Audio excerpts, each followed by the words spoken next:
Dobrý den, dneska jsem si pro vás na naše video připravil, že budeme dělat tatarský biftek.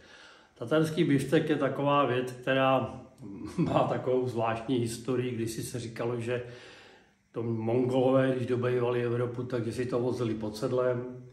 Potom Escoffier, což byl samozřejmě jeden z nejvýznamnějších francouzských kuchařů, napsal Moje francouzská kuchyně, tak tam píše, že se do toho dá, že se to jaksi naseká nebo naškrábe a pak se do toho přidá jenom vajíčko, sůl, pepř. No a vývojem se to stalo takovým zvláštním. Já nebudu říkat, že ten můj tatarský biftek je ten nejlepší, ale prostě já ho budu dělat tak, jak jsem si měl vždycky úspěch a nechám na posouzení vám, abyste si vybrali, jestli je to dobrý nebo ne. Takže jdu na to.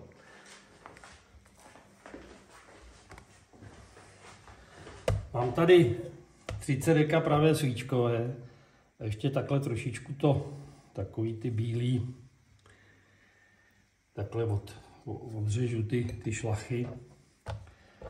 Samozřejmě máte možnost si to namlet. Říká se, že se to má naškrábat.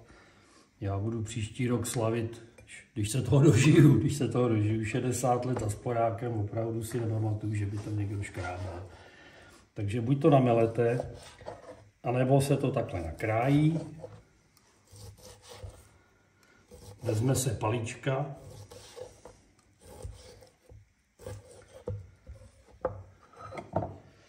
Takhle si to rozklepu. A ono to tady dělá trošku randál, takže to ne.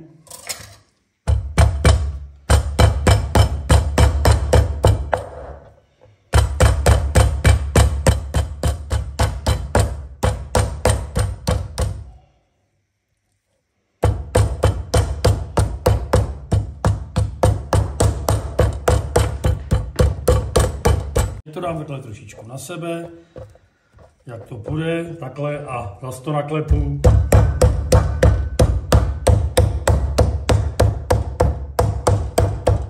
Spíš rozklepu, než naklepu. No a ještě takhle na sebe.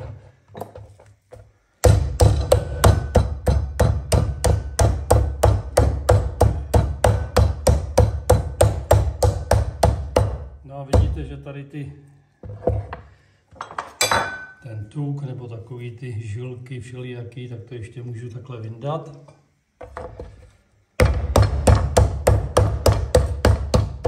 A aby se mi to nalepilo, tak tady mám připravenou vodu a takhle to trošku pokapu vodou.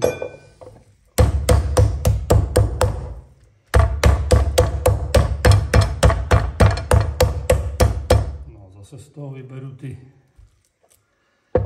takový ty tučné věci, které tam mít nechci. A ještě jednou dokola.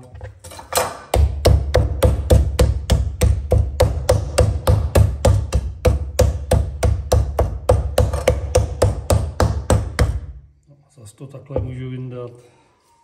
Samozřejmě svíčková je drahý materiál, takže samozřejmě, aby ten odpad nebyl moc velký. Zase si to trošičku pokropím a budu pokračovat. Tady takhle sekám. Samozřejmě, když si to budete chtít namlet, tak si to namelte. Je dobře si to namlet dvakrát, že jo, nejdřív to umlet a pak ještě jednou, ale já si myslím, že než bych zase umyl ten mlejnek, tak je to pro mě takhle jednodušší. No.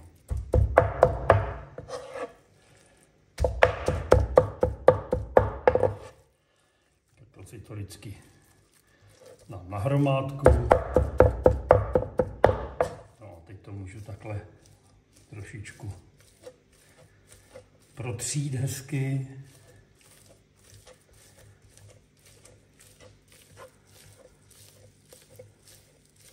A když se mi tam objeví ještě nějaká ta tučná šlacha, tak ji takhle vyndám.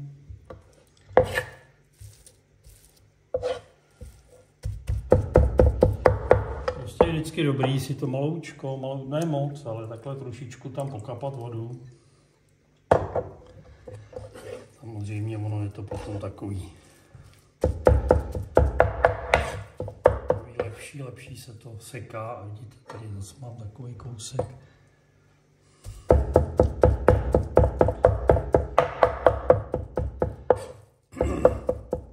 Chviličku práce to dá, ale za 5 minut to máte hotový. Vidíte, ani 5 minut to netrvalo a už půjdu do finále. Teda do finále s tím sekáním. Tak.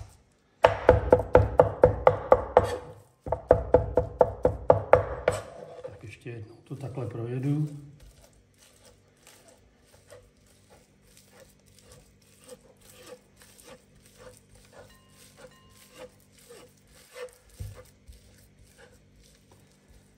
Takhle ještě zase jedna. Tak.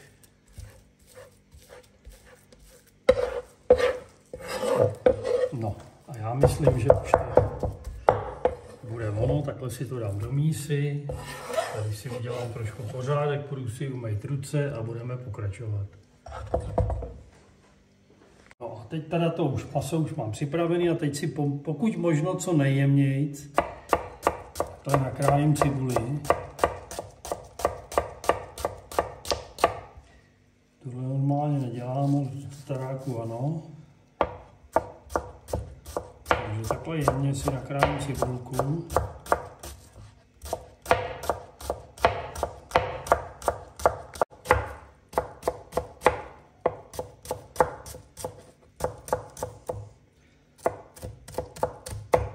Tak cibulku mám nakrájenou. Musí kartu a už tady mám v mističce připravenou studenou vodu a zase tu cibulku dám takhle do té studené vody.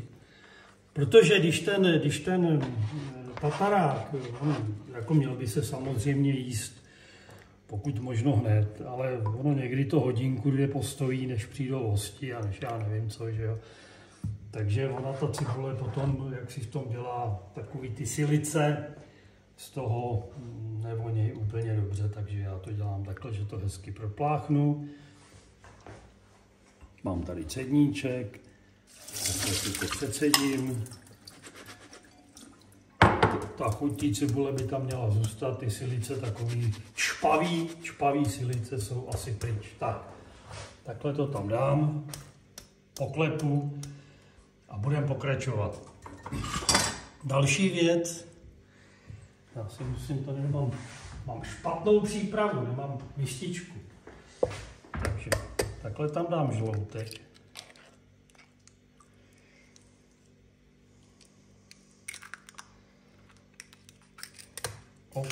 Teď to spadlo.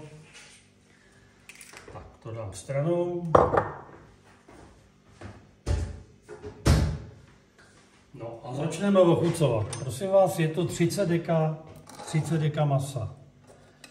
Tatarský biftek musí být výrazný, takže tam dám takhle sůl. Trošku už jsem ji tam dal. Tady mám někde pepř. Jo.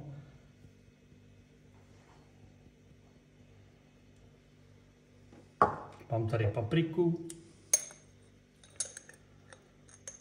Takže půl lžičky stačí. Pak je tady kmín, drcený na špičku. Tam. Mám tady hořčici, prosím vás, obyčejnou, můžete asi dát dijonskou, když bude, ale já dávám teda naší normální hořčici, to dáváme k párkům. Pak tady mám Worcester.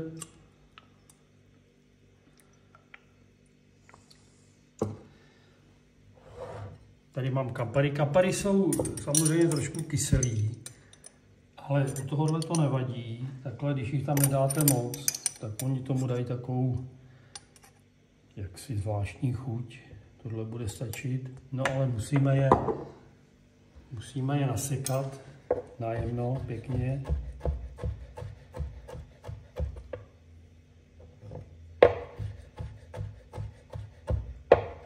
Ještě jednou dokola.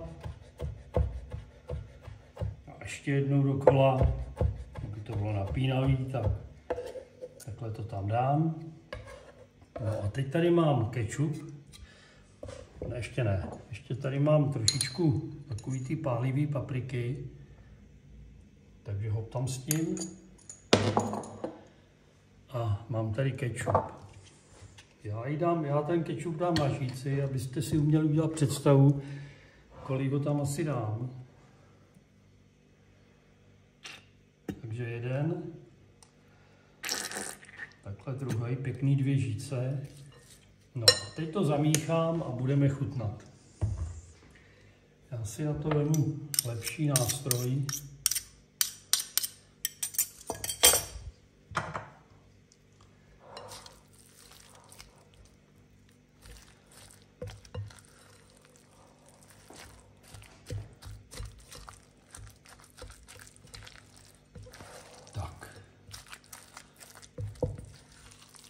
Takhle to pěkně zamíchám.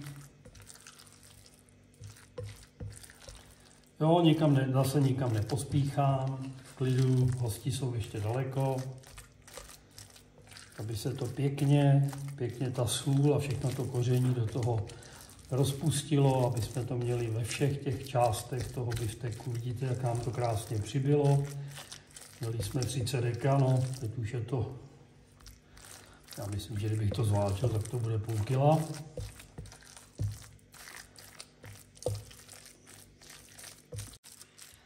Tak už to mám takhle zamíchaný. Nemám tady žičku, tak si nějakou vemu. No a ochutnám.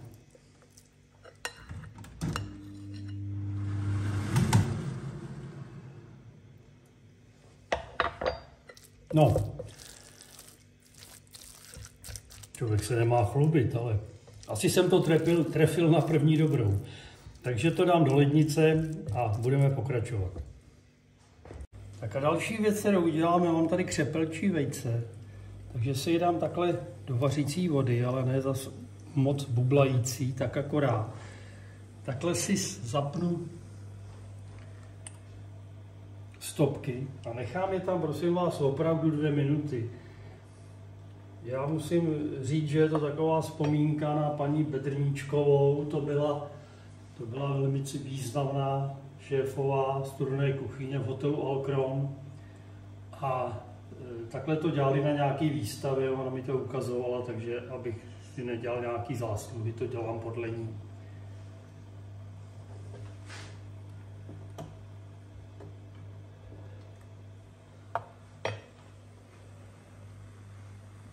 No, takhle se to vaří, musíme 2 minuty počkat, pak to vyndáme a budeme pokračovat.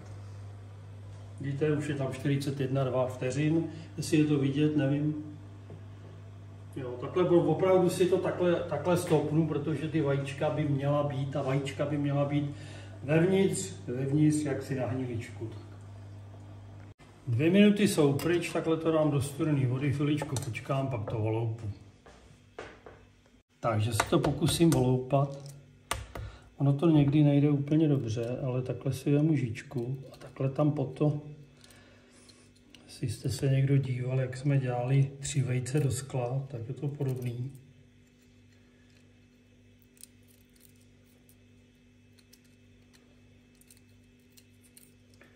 O, to chce trpělivost, neklepající se ruce. Jo, takhle vždycky tam pod to podvědu a tím palcem to rozmačkám v kořápku. No, takhle jedu pořád dokola.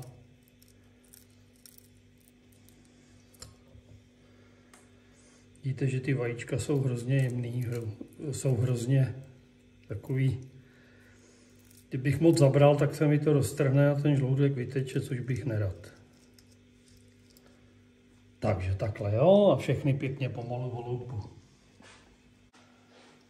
Takže ještě ten poslední, doufám, že se mi ten rozpadne. Dobrý. Takže vidíte, takhle jsem udělal vajíčka, jedno se mi úplně nepovedlo. No tak možná, že ho potom sním. Takže to mám připravený. No a další věc, kterou si uděláme, budou topinky. Obyčejné topinky. Já tady zapálím sporák. Už zaspípám. Tak. Teď se to tady trošičku uklidím a budeme pokračovat. Mám tady 2 plátky chleba a to udělám takový menší topinky.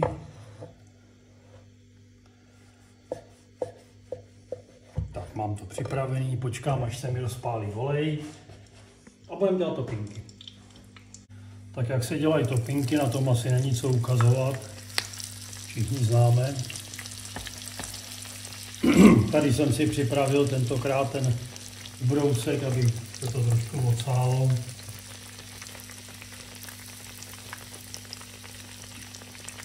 Samozřejmě já jsem starý český kuchař klasy, takže to dělám skutečně na oleji, můžete to udělat na sádle, ale taky to můžete udělat na sucho, že v troubě, anebo to můžete udělat v toustovači na sucho, všechno je možný. Já prostě mě už nepředěláte, jak se říká starýho psa, tak se to říká, kokorát nenaučíte, že jo? Takže já to prostě dělám tak, jak jsem to dělal vždycky. Ale když to někdo udělá na sucho, jistě to není to chyba, možná, že to lepší, nevím. Tak. Starýho psa novým kouskům nenaučíš. Aha, tak. Mě kameramanka opravuje, takže tady, jak to říkáš, starýho psa kokrát nenaučíš, no? Ne, novým kouskům. Takhle my se u toho vyblbneme, no. Tak ještě chvilku počkáme a pojedeme dál. Kikiriki. Já myslím, takhle už to je, takže si to takhle dám na ten savej papír. Spíš ubrousek než savej papír, ale to je v podstatě to samý. Tak a uděláme druhý kolo, hop. Hop a za chvilku to bude. Tak topinky mám hotové, tak je ještě takhle z vrchu je trošku vysuším od toho oleje. Mně by to teda nevadilo, no. Tak, lehonce osolím. No a teď tady mám česnek. Takhle to. Jak se to říká? Našmrdlám, to je blbý slovo, že jo, nějaký jiný. Potřu česnekem, to se taky nehodí. No, tak našmrdlám. No.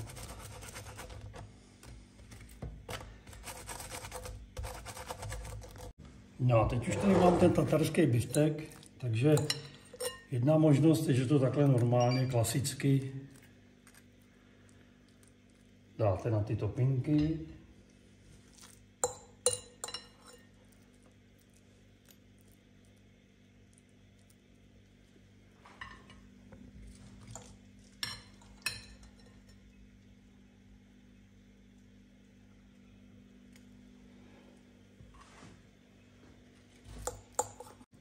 Takže takhle se to hezky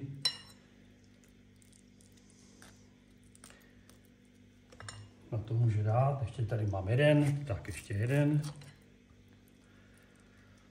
No a jestli to něčím ozdobíte, nebo už to necháte takhle, obojí je správné. Já tady mám kousíček tomatu loupanýho, který nám včera zbyl. Takže takhle možná bych tam dal takhle jeden.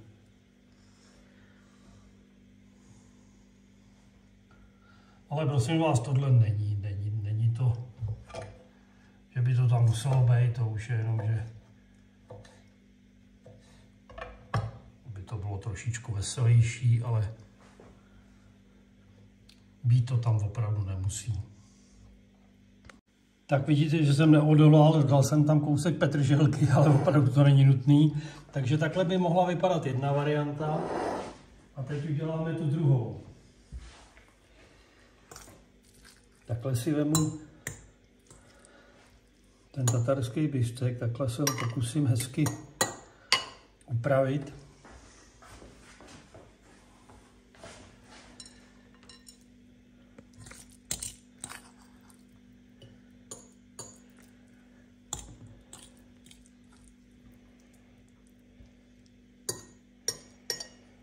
Ještě trošku, když to budete chtít dávat, řekněme, jako předkrm, nebo aby každý měl svoji porci, tak se to dá taky udělat takhle.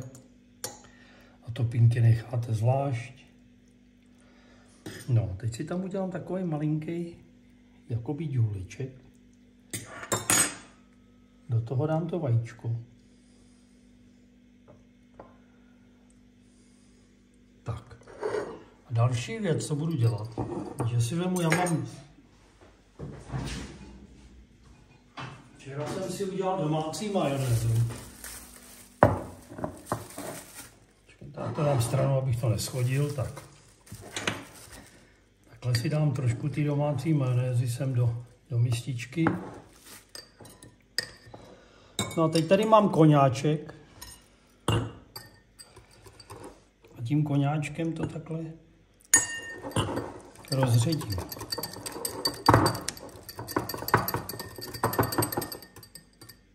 Ještě kapičku. Tak. To bude dobrý.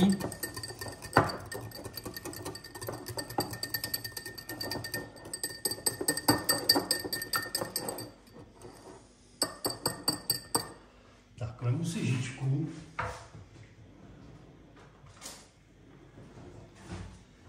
A takhle tím tou majonézou s tím koňakem to takhle přetáhnu.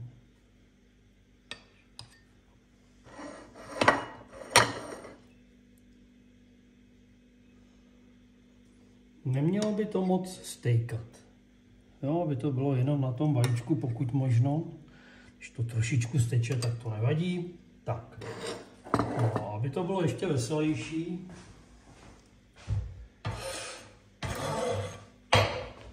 Tak tady mám cibuli.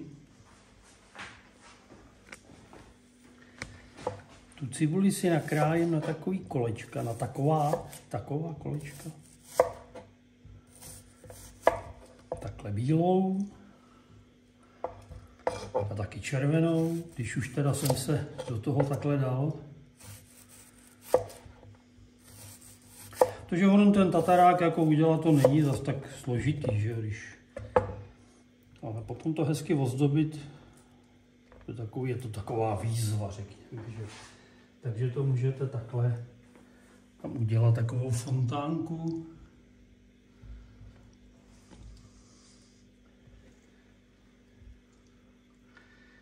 Jednu, druhou, to mi nejde, tak lepší.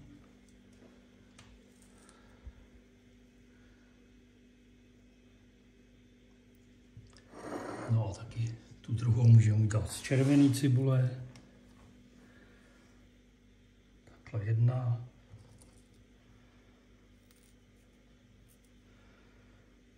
Druhá. No takhle by to mohlo vypadat a ještě teda tam, protože to nemůžu takhle nechat jenom, že si tam můžeme dát takhle kousek rajčátka, takhle jenom kousek zeleného, takhle semhle k tomu. No a máte takový zvláštní tatarský biftek, který možná vaši hosti ocenějí. Ať vám chutná!